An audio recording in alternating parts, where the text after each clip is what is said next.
The Goonies, NES, Thundercats. Everyone who lived through the 1980s has something nostalgic that they remember fondly about them, and Crossing Souls is an action RPG that celebrates this 80s spirit.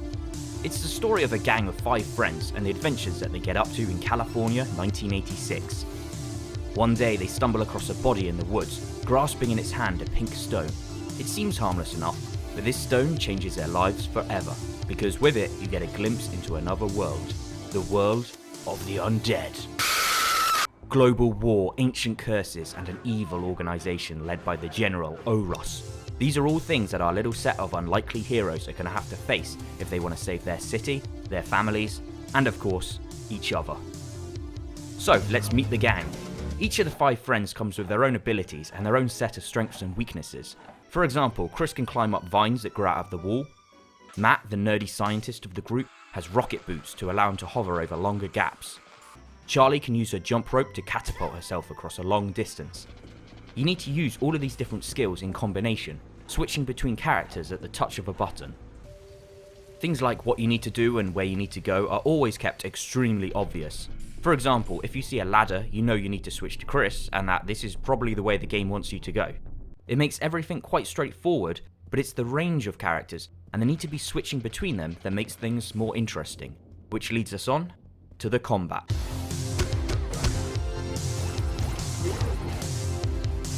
Each character also fights a bit differently.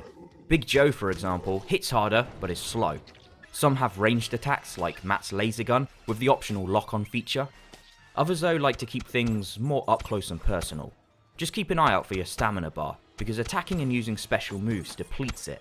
You don't want to have to stop out of breath in the middle of a fight. Interestingly, each person has their own individual health bar, and you can't let any of them die. So when one of their health is getting low, you've got to either give them some of that candy to heal them up, or switch them out to someone else. You'll end up spending plenty of time with each of the crew. The story bounces along at a nice pace, going from one small area to the next.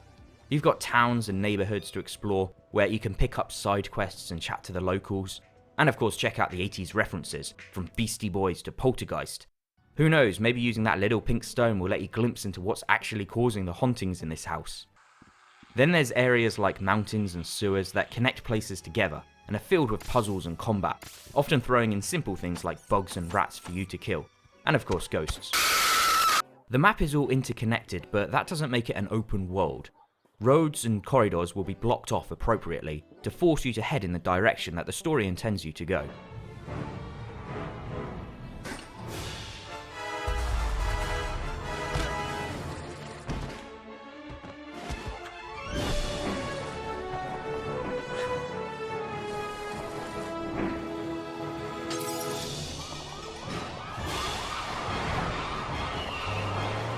As an extra special treat, all of the key moments are animated perfectly in this great 80s VHS style, complete with the flickering lines.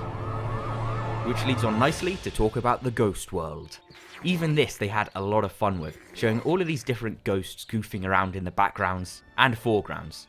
But it also lets the story have its creepier moments, as well as some genuinely touching, sad points. Spending time with all of these characters and going along with their adventure, you feel like one of the gang. It makes it all the more crushing when something comes along and tries to split you all up. Like a lot of the films that the game's inspired by, it's not afraid to take things to a pretty dark place.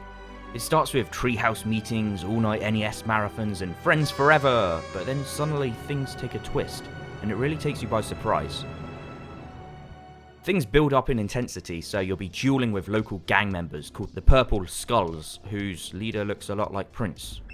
Then fighting a ghostly librarian, to eventually flying around on planes trying to save the world.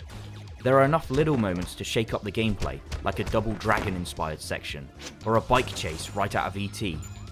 But the absolute highlight here, the thing that really makes this game special, is the ending. What a superb, touching conclusion, which obviously I'm not going to spoil here, but let me just say, it reminded me of a particular Black Mirror episode. Hopefully some of you will get what I mean by that. The game takes around 8 hours to complete, depending upon how hard you search for all of the different collectibles that the game has to offer. Unfortunately, there's no hard mode, so after completing it once, there's no real incentive to play the game again, unless of course, to rejoin the gang and relive the adventure. Thanks for watching.